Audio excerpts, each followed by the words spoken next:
Forcalquier est une commune française, située dans le département des Alpes de Haute-Provence, en région Provence-Alpes-Côte d'Azur. Jadis capitale d'un comté florissant, fondée au XIe siècle, elle est maintenant chef-lieu d'arrondissement. Ses habitants sont appelés les Forcalquiérains.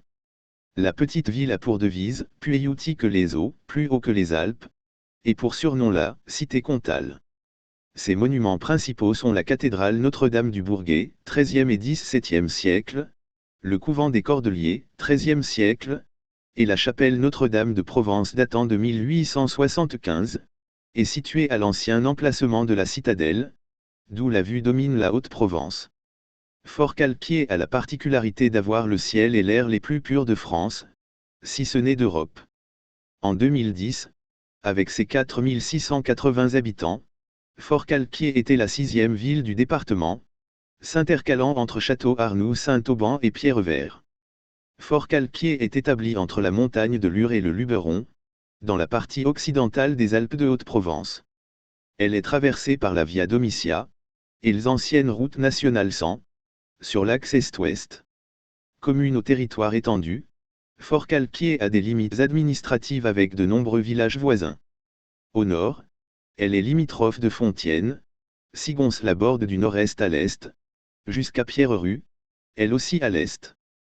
Toujours à l'est, la commune borde celle de Niozelle. Au sud-est se trouve la commune de Villeneuve et au sud Forcalquier est limitrophe avec Saint-Même. Au sud-ouest, Man et Forcalquier possèdent une limite commune, sur une partie matérialisée par les anciennes routes nationales 100. À l'ouest se trouve le village de Liman, tandis qu'au nord-ouest se trouve Ongles. Aucune des 198 communes du département n'est en zone de risque sismique nul. Le canton de Forcalquier est en zone 1B, sismicité faible, selon la classification déterministe de 1991, basée sur les séismes historiques, et en zone 4, risque moyen, selon la classification probabiliste C8, de 2011. La commune de Forcalquier est également exposée à 3 autres risques naturels, les feux de forêt, les inondations, ainsi que les mouvements de terrain. Quelques versants de la commune sont concernés par un aléa moyen à fort. La commune de Forcalquier est également exposée à un risque d'origine technologique, celui de transport de matières dangereuses, par route et canalisation. Les routes départementales RD 4100, anciennes routes nationales 100 et RD 12 peuvent être empruntées par les transports routiers de marchandises dangereuses. La canalisation transéthylène, servant à acheminer de l'éthylène, gaz inflammable, vers Sisteron et Grenoble, traverse la commune et constitue donc un facteur de risque supplémentaire. Aucun plan de prévention des risques naturels prévisibles n'existe pour la commune, mais le DICRIM existe depuis 2010. Forcalquier a été l'objet de plusieurs arrêtés de catastrophes naturelles, pour des inondations et des coulées de boue, pour des glissements de terrain, et pour des sécheresses ayant provoqué des mouvements de terrain. Elle a également subi quelques tremblements de terre plus ou moins destructeurs. Toponymie. Selon Ernest Nègre, le toponyme Forcalquier, in Castro Furno Calcario, en 1018, Castel de Forne-Chalcerie vers 1103, provient de l'association des termes forne, four, et calcaire, littéralement, four calcaire, mais qu'il faut comprendre au sens étymologique, four à chaud, calx, chaud, calcarius, de chaud, à chaud. D'après Jean-Yves Royer, qui se base sur des formes anciennes du nom, Forcalquier signifie la fontaine du rocher, Fontcalquier. La graphie du toponyme est Forcauquier en provençal, selon la norme classique ou Fourcauquier selon la norme mistralienne. La colline de la Bombardière, située immédiatement au sud de la colline de la Citadelle, porte le souvenir de l'installation de l'artillerie par Giacomo Giolitti, lors du siège de 1481. La ville est parfois surnommée dans les médias la Cité des Quatre Reines, à la suite de la parution, en 1973, du livre « Le pays des Quatre Reines », consacré à l'histoire de la Haute-Provence, à ses mœurs et coutumes. Le titre renvoie aux 4 filles du comte de Provence, Raymond Béranger 4 ou 5, qui toutes épousèrent un roi. Rien n'indique cependant que ces 4 reines ne soient jamais venues à Forcalquier. Histoire, préhistoire et antiquité. Les premières traces de vie humaine sur Forcalquier datent du 3e millénaire avant Jésus-Christ, c'est-à-dire pendant la période du Néolithique. En 1991, un campaniforme a été découvert dans le quartier de la Fare. Des gobelets céramiques en forme typique de cloche ont été trouvés dans une sépulture. À l'âge de fer, les hommes s'installent sur les hauteurs, dans les oppidums. Avec la colonisation romaine, ce sont les plaines et les grands axes de communication qui sont privilégiés. La voie domitienne, plus connue sous le nom de Via Domitia, est construite en 118 avant Jésus-Christ, et permet de relier l'Italie à la péninsule ibérique, via la Gaule narbonnaise. Cette route est construite par le proconsul Gnaeu Domitius Aenobarbu, Barbe d'Airain, et traverse le territoire actuel de Forcalquier en bordure des communes de Niozelle et Villeneuve.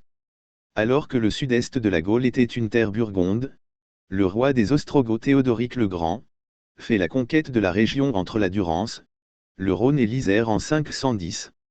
La commune dépend donc brièvement à nouveau de l'Italie, jusqu'en 526.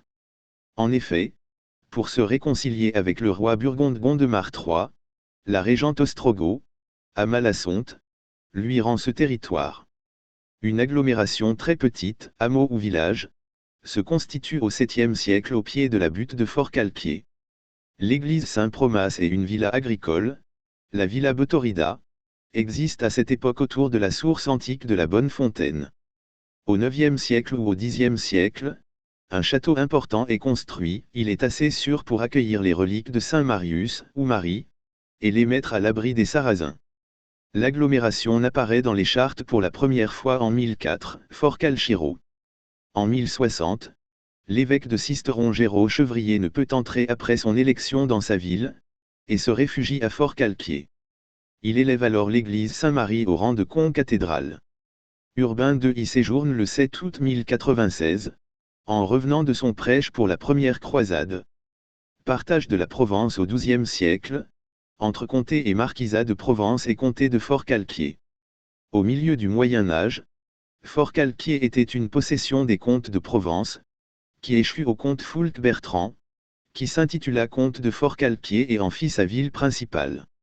Au XIIe siècle, le comté de Provence, possession indivise entre plusieurs comtes, fut partagé et l'une des trois parties revint à la comtesse Adélaïde, veuve d'un comte d'Urgell, qui prend le titre de comtesse en 1110. Au XIIe siècle, les comtes de Forcalquier font de leur ville la capitale d'un comté, qui s'étendait des sources de la Durance, aux portes de Cavaillon, et dont les villes principales étaient Embrun, Gap, Sisteron, Manosque, Pertuis, Apt, et Sault. Ce siècle est l'âge d'or du pays de Forcalquier, comme en témoignent les nombreux édifices romans de la région. En 1209, le mariage de Garsande de Sabran et d'Alphonse II de Provence fait revenir le comté de Forcalquier dans les mains des Provences, et Forcalquier devient une de leurs résidences. Au printemps 1348, la peste noire provoque une émeute où les maisons des Juifs sont pillées. Après la crise économique et démographique du XIVe siècle, Forcalquier souffre des passages de Charles de Duras et de Raymond de Turenne. Tout le siècle suivant est marqué par les grandes épidémies de peste, dont la peste noire. Faute d'héritier au dernier comte de Provence, le roi René, le comté est réuni à la France, et le titre de comte de Forcalquier est porté par les comtes de Provence, et ensuite les rois de France jusqu'à Louis XVIII. Le rattachement a lieu en 1481, Louis XI hérite du comté, mais doit assiéger Forcalquier, qui résiste 3 semaines avant de tomber le 21 juillet, puis est mis à sac. Guillaume IV de Forcalquier étant en difficulté, face au marquis de Provence et au comte de Toulouse, la ville devait leur fournir une milice. C'est ainsi qu'en échange, Forcalquier recevait des privilèges et exemptions de taxes, depuis le 26 mai 1206. Ces droits, déjà augmentés petit à petit, sont considérablement étendus à la fin du XIVe siècle. Après l'assassinat de la reine Jeanne de Naples par Charles de Duras, la Provence est en pleine guerre de succession. La reine Marie, veuve de Louis d'Anjou, accorde des chartes de commune aux villes du comté pour financer sa guerre. Forcalquier obtient la sienne le 23 juin 1385. Elle donne une très grande autonomie à la ville. Le droit de vote n'est pas donné à la totalité des hommes libres, mais le collège électoral peut rassembler près de 75% des chefs de feu. Les titulaires de charge, notamment les syndics, maires, sont réélus toutes les années, avec inéligibilité à leur sortie de charge. Cette charte est ensuite précisée, notamment en 1452, quand sont définis comme citoyens les hommes libres ayant les 2/3 de leurs biens à Forcalquier et y passant les fêtes. La ville profite des difficultés financières de François Ier pour racheter les derniers droits féodaux en 1521. La réforme est précoce à Forcalquier, puisque les premières conversions se font avant 1512, date où ont lieu les premiers vandalismes, des oratoires sur les chemins sont rompus. Pendant les guerres de religion, la ville reste majoritairement catholique, mais une partie non négligeable de la population se convertit au protestantisme. Le premier consul protestant est élu en 1559, et à cette date les protestants utilisent la chapelle Saint-Promas pour célébrer leur culte. D'autres troubles se produisent, dont des rixes. Les troubles majeurs commencent, par l'assassinat du consul Antoine Amalric et de son fils, sur la route d'Aix. Une épidémie de peste a lieu en 1561, et, inquiets, environ la moitié des protestants de la ville se réfugient à Sisteron en février 1562. Le 12 juin 1562, les Huguenots font le siège et s'emparent de la ville. Ils mettent à sac la cathédrale et l'église des Cordeliers. Les protestants quittent rapidement la ville pour aider leurs coreligionnaires de Sisteron, ce qui permet à une armée catholique d'occuper la ville et de mettre à sac les maisons privées, y compris celles de catholiques.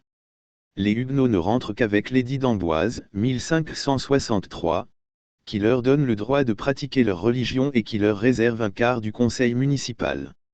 Ils établissent leur propre école, ont leurs prêches et leurs cimetières. Cependant, de nouveaux heurts se produisent en 1564, puis l'année suivante. En 1567, la ville est à nouveau prise par les Huguenots, qui l'abandonnent au bout de 3 semaines à la demande de la municipalité. À partir de cette année, ils utilisent l'église des Cordeliers pour le culte. Forcalquier est l'une des 2 places de sûreté, avec Mérindol, accordée par l'édit de Saint-Germain aux protestants de Provence. La ville est cependant assiégée par ces derniers dès 1576, puis en 1580. Ils reviennent à l'assaut en 1585.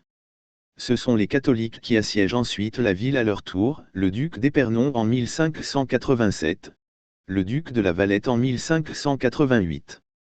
Entre-temps, la peste fait son retour en 1581. La ville se rallie à Henri IV dès son avènement, elle envoie des troupes à Vinon, affronter le duc de Savoie Charles-Emmanuel Ier, qui tente une incursion et qui est repoussé. En 1601, Henri IV fait raser le château, ou autorise sa destruction. Le dernier épisode militaire des guerres de religion se situe en 1629. La communauté protestante était donc importante au XVIIe siècle et disposait d'un temple, grâce à l'édit de Nantes, 1598. Mais les pressions de toutes sortes, venues du Parlement de Provence et de l'évêque, entraînèrent sa disparition avant le début du règne personnel de Louis XIV, 1660. Après les guerres de religion, Forcalquier connaît, comme le reste de la France, une période de reprise dans le premier tiers du XVIIe siècle, mais perd encore 2000 habitants pendant la peste de 1630. Elle est le siège d'une sénéchaussée, qui en fait la capitale judiciaire de son ancien comté. Ville importante, Forcalquier est tenu de loger les troupes, les casernes n'existant pas à l'époque. Les soldats sont logés chez l'habitant. C'est le conseil municipal qui répartit les soldats, entre les différents habitants. Mais devant les exemptions dont bénéficient certains bourgeois, le peuple de la ville se soulève et provoque une émeute. Forcalquier est le siège d'une viguerie jusqu'à la Révolution française. La prise de la Bastille est accueillie favorablement, cet événement annonçant la fin de l'arbitraire royal, et peut-être, des changements plus profonds dans l'organisation de la France. Immédiatement après l'arrivée de la nouvelle, un grand phénomène de peur collective s'empare du pays, par peur du complot des aristocrates désirant recouvrer leurs privilèges. Des rumeurs de troupes en armes dévastant tout sur leur passage se propagent à grande vitesse, provoquant des prises d'armes, l'organisation de milices et des violences anti-nobiliaires. Cette grande peur, venant de Sisteron et appartenant au courant de la « peur du Mâconnais », atteint Forcalquier et sa région le 31 juillet 1789, avant de se propager vers le sud-ouest.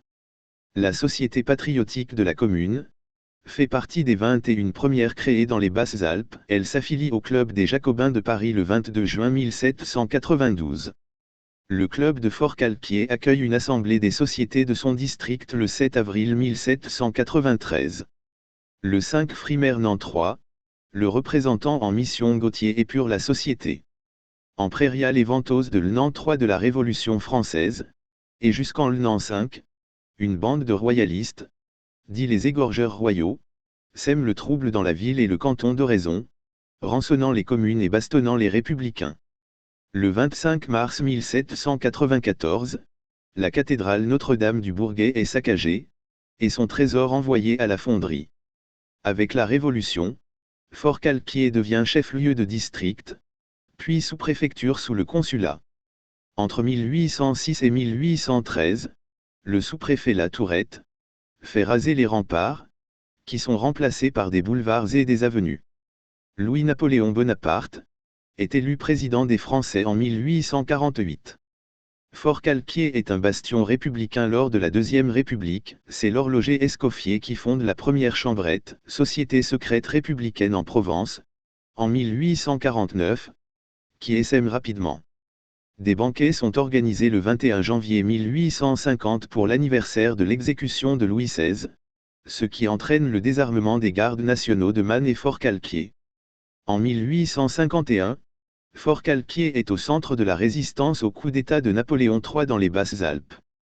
Le signal de l'insurrection est donné par les Forcalquiérains à la foire de Man, le 5 décembre. Le sous-préfet et les gendarmes qui ne se rallient pas sont emprisonnés.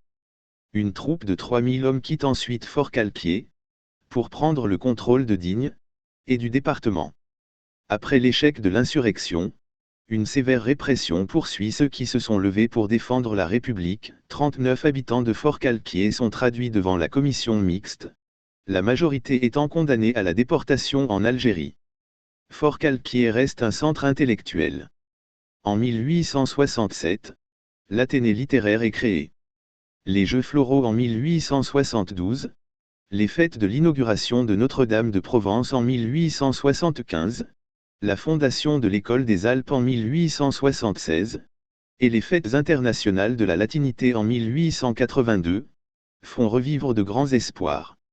La commune est durement touchée par la Première Guerre mondiale. Outre les morts tués par les Allemands, un Forcalquiérain est fusillé pour l'exemple. Contrairement aux autres communes du département dans le même cas, la mairie a toujours refusé de placer son nom sur le monument aux morts. Une annexe du camp des Milles ouvre à Forcalquier, au début de 1940. L'armée française y interne des étrangers, principalement des intellectuels allemands, alors qu'ils sont réfugiés en France et antifascistes. Ils sont enfermés dans les anciennes prisons, actuels bâtiments de la Simonette, avec parmi eux Ferdinand Springer. Vêtus d'uniforme bleu horizon, ils sympathisent avec la population, et même avec leur gardien, le poète et éditeur Pierre Segers, faisait partie du détachement chargé de la surveillance. Le 8 juin 1944, l'armée secrète tente de libérer Forcalquier. Mais la Wehrmacht reprend la ville d'assaut, faisant 12 morts. Finalement, ce sont les Alliés qui libèrent Forcalquier le 19 août 1944. La ville est décorée de la Croix de guerre au titre de haut lieu de la résistance. Le ciel le plus ensoleillé de France permet l'installation de l'Observatoire de Haute-Provence à proximité de la commune, plus exactement à Saint-Michel-l'Observatoire. L'aménagement hydroélectrique de la Durance et la création de la retenue de la Lay renouvellent la vitalité du pays, permettant une irrigation généralisée des cultures et une alimentation sécurisée en eau potable. Lieux et monuments remarquables. D'après Pierre Magnan, Forcalquier était le plus beau pays du monde, et Dieu merci, personne d'autre que nous ne s'en avisait. Les Mours, situés au nord de la ville de Forcalquier, sont un paysage de rochers calcaires à la base marneuse, amincis par l'érosion. Les Mours proprement dit, que suivent en amont les petits Mours, et en aval, les Moureilles. L'ensemble de ces rochers s'étendent sur une centaine de mètres. Les plus hauts rochers atteignent une hauteur supérieure à 20 mètres. 25 millions d'années auparavant, c'est-à-dire à la fin de l'Oligocène, le site était un milieu marécageux.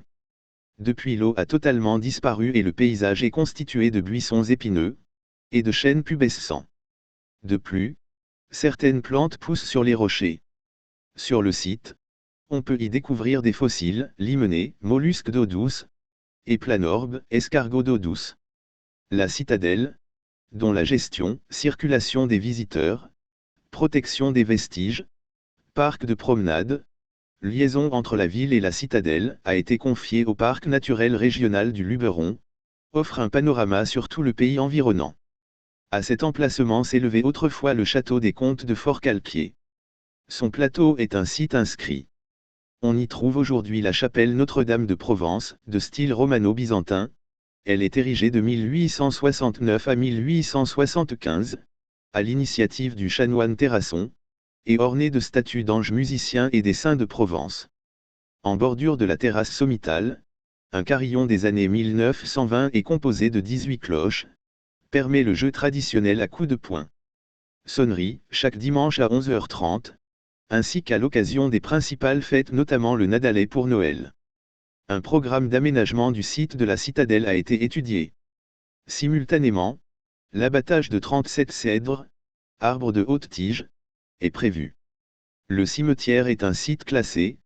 Parmi les plus beaux d'Europe, ce nouveau cimetière, créé en 1835, est devenu célèbre en raison de sa terrasse inférieure, ornée d'ifs taillés depuis le début du XXe siècle. Ceux-ci sont taillés à 4 mètres de hauteur, créant ainsi des murs de verdure taillés en arcade, offrant de belles perspectives. L'importance des vestiges archéologiques nombreux, présents et présumés, sur la commune de Forcalquier, a amené les services de l'État à délimiter des périmètres de protection archéologique, dans 5 zones au sein desquelles l'ensemble des dossiers de demande de permis de construire, de démolir et d'autorisation d'installations et travaux divers devront être transmis au préfet de région. Préhistoire, les dolmens du Clos des Eumélie, ou Clos du Méli, sont les monuments les plus anciens de la commune.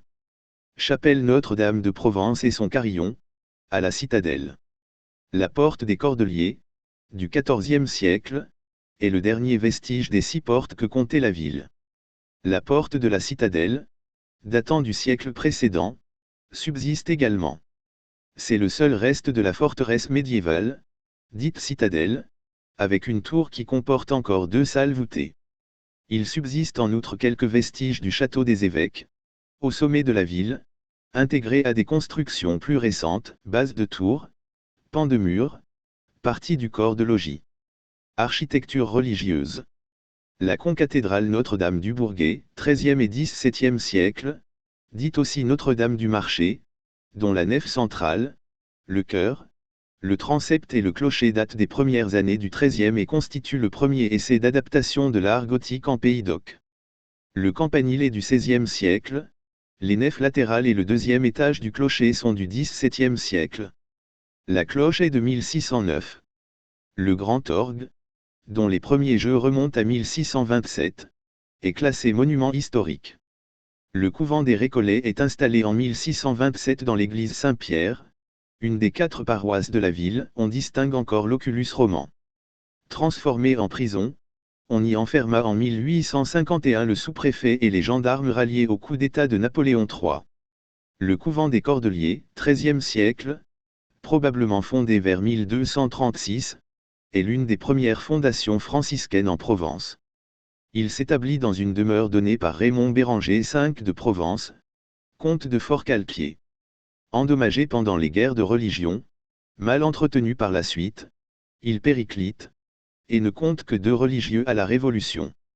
Il est vendu comme bien national, transformé en exploitation agricole avant d'être restauré dans les années 1960.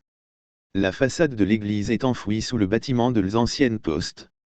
Il subsiste encore, autour du cloître gothique, début du XIVe siècle, reconstitué, l'ensemble des salles conventuelles et une chapelle secondaire du XVe siècle, un ossuaire et une crypte. L'oratoire abrite une Vierge à l'enfant en bois sculpté du XVe siècle. Le couvent est actuellement siège de l'Université européenne des senteurs et des saveurs. Il est inscrit à l'inventaire supplémentaire des monuments historiques. Le couvent des Visitandines et son cloître, qui servirent de collège, le couvent et le cloître datent de 1634, la chapelle, ou église, Saint-Ange date elle de 1687. Elle possède une façade classicisante, à deux ordres et frontons triangulaires, due à l'architecte marseillais Jean Vallier. S'étant désisté, il est remplacé par Jean Vallon pour le reste de la construction, voûté d'ogives et orné de liernes et tiercerons, dans le style gothique. Les bâtiments conventuels sont rebâtis en 1883 pour abriter la mairie. L'église, inscrite à l'inventaire supplémentaire des monuments historiques, est actuellement un cinéma. La façade de l'ancien temple, fin du XVIe siècle, subsiste, la porte est placée sous un arc surbaissé, avec une poste centrale. Le fronton qui la surmonte porte une inscription tirée du livre d'Isaïe, confesse le Seigneur et invoque son nom. Le bel hôtel particulier situé à droite du temple, XVIIe siècle, a été celui d'une grande famille protestante, les Gassot. L'église du prieuré Saint-Promas date du XIIe siècle. Le bâtiment conventuel date du XIIIe siècle, situé au nord-est. Il fut transformé en bâtiment agricole début XXe siècle.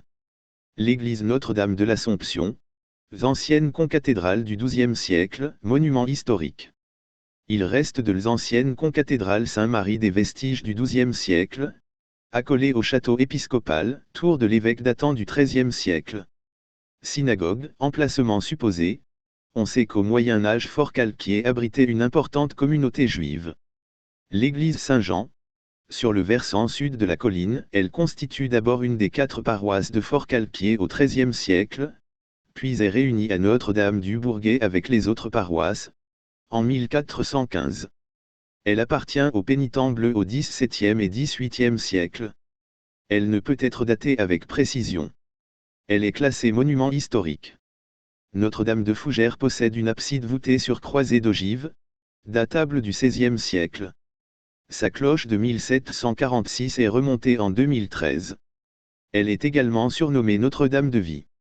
La chapelle Saint-Paul, construite sur plan carré, est le vestige d'un prieuré. La chapelle de la Charité, du XVIIe siècle, fut celle d'un couvent d'Augustine, qui laissèrent place en 1720, à l'hôpital de la Charité Saint-Louis. La chapelle Saint-Marc, du XVIe siècle, est remaniée au XVIIe et restaurée en 1994, par les Amis des chapelles rurales et oratoires de Fort-Calquier. Tous les 25 avril, les femmes de la région se rendaient en pèlerinage à la chapelle, un sachet contenant des œufs de verre à soie, afin d'obtenir du saint la protection contre les maladies.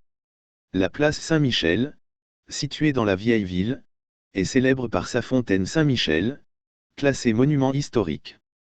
Cette fontaine de style gothique a été érigée en 1512. Le bassin rond actuel a remplacé, en 1912, le bassin octogonal d'origine. La partie au-dessus des dégueuloirs a été refaite à l'identique en 1976. La base est célèbre pour les curieuses scènes sculptées qui représenteraient les vis que Saint-Michel cherche à écraser.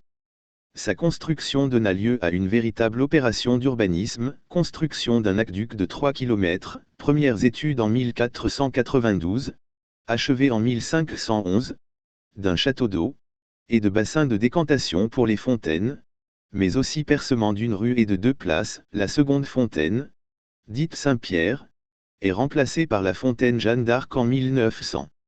Place du Palais, l'ancien palais de justice, façade de 1842, a succédé à l'ancien palais des comtes de Fort-Calquier.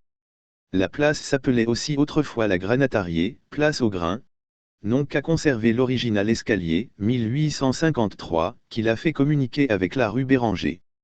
Quartier Saint-Pancrace et de la Bombardière, site inscrit, dans ce quartier, la chapelle Saint-Pancrace, qui porte le nom du patron de la ville, XVIIe siècle. Isolée sur une colline, elle a perdu son bas-côté nord. Le chemin s'ouvre devant un oratoire de la même époque. Un ermitage est accolé à la chapelle. En 1733, d'importantes restaurations ont été faites au bâtiment. Le chemin d'accès est caladé. Elle est inscrite à l'inventaire supplémentaire des monuments historiques. Le clocher de Saint-Pierre est un campanile bâti par la municipalité en 1859. L'hôtel d'Autane offre une belle façade, exceptionnelle selon Raymond Collier, avec 2 grandes arcades brisées, 14e siècle, il est inscrit à l'inventaire supplémentaire des monuments historiques. Le logis du Dauphin est de la même époque, arcades et baies géminées. Du siècle suivant, subsistent au moins 3 immeubles, une maison à l'arrière de l'hôtel d'Autane, un passage Roubaud, et la maison Genré. En pierre de taille, dotée d'une cour intérieure et d'un escalier à vis, ses façades sont percées de fenêtres à meneaux. Il subsiste une porte avec une boiserie en forme de serviette repliée. Elle appartint au XVIe siècle à Genré, de la famille des seigneurs d'Ongles. Sa toiture est protégée par inscription à l'inventaire supplémentaire des monuments historiques. L'hôtel Sébastiani, rue des Cordeliers, datant du XVIIe siècle, se distingue par ses chaînages d'angles à refende. Les poutres de son vestibule sont enrobées de gypserie, et les corniches sont également en gypserie. Rue Béranger, une maison privée possède une porte avec pied droit à bas sichcé à refende, et surmontée d'un fronton brisé. Datant des XVe et XVIe siècles, agrandi au début du XVIIe, son vestibule a un plafond orné de gypserie, les poutres sont enrobées. Ancienne sous-préfecture jusqu'en 1851, elle sert ensuite de prison. Elle est inscrite à l'inventaire supplémentaire des monuments historiques. L'hôtel Arnaud, XVIIe siècle, ancien temple protestant, ancien temple réformé, est inscrit à l'inventaire supplémentaire des monuments historiques pour sa façade et sa toiture côté rue. L'hôtel des Castellane-Adhémar est de style Louis XIII. Ancienne gendarmerie, on y a découvert derrière une cloison une cheminée dont le manteau est orné de gypserie, 2 pilastres à moulure encadrent une couronne de guirlandes, sous une frise portant un blason, le tout datant d'entre 1650 et 1700. La maison de Tende, place Saint-Michel, appartenant à la famille de Tende, possède une façade large, du XVIIIe siècle. La campagne Clémenty est une villa de style palladien. De la fin du XVIIe siècle, le manteau de sa cheminée en gypserie est orné de pans coupés. Le musée municipal, mobilier ancien, costume de Haute-Provence, section archéologie fondée en 1919, est situé au second étage de la mairie. Le viaduc des Latins ou de Vioux est bâti en 1882 à 1887, pour le chemin de fer d'Apta-Volx et une route. Le manque de sécurité sur le chantier entraîna l'effondrement d'un échafaudage et la mort de 7 ouvriers. Construit sur un tracé courbe, haut de 36 mètres, long de 136 mètres, il repose sur 7 arches de 13 mètres. Dès que le train s'est arrêté de fonctionner en 1955, en 1960 des trottoirs sont ajoutés. L'inauguration ayant coïncidé avec la fête des Latins, le viaduc porte en dédicace des inscriptions écrites dans toutes les langues romanes et les différents dialectes occitans. Il porte également une plaque en mémoire de toutes les personnes qui s'y sont suicidées. Le pont sur le Beuvron, où passe la route nationale 100, date de 1902. Construit sur un arc surbaissé, avec une voûte en appareil hélicoïdal, il présente un biais de 62 degrés. L'ouverture de la voûte fait 16 mètres, le pont fait 5 mètres de large. La fontaine des 4 reines est constituée d'un obélisque au milieu du bassin, et date de 1832. La Bonne Fontaine, ensemble de fontaines et lavoirs sur un site antique. Fontaine Jeanne d'Arc, cette fontaine construite en 1900, remplace la fontaine Saint-Pierre construite en même temps que la fontaine Saint-Michel. Une statue de Jeanne d'Arc surmonte la fontaine. Eugène Bernard écrivit un poème vengeur où Saint-Pierre se plaint d'avoir été chassé. Elle est située sur la place Jeanne d'Arc. Cabanon pointu, cabane en pierre sèche, ou borise, rendu célèbre par les cartes postales dans la première moitié du XXe siècle.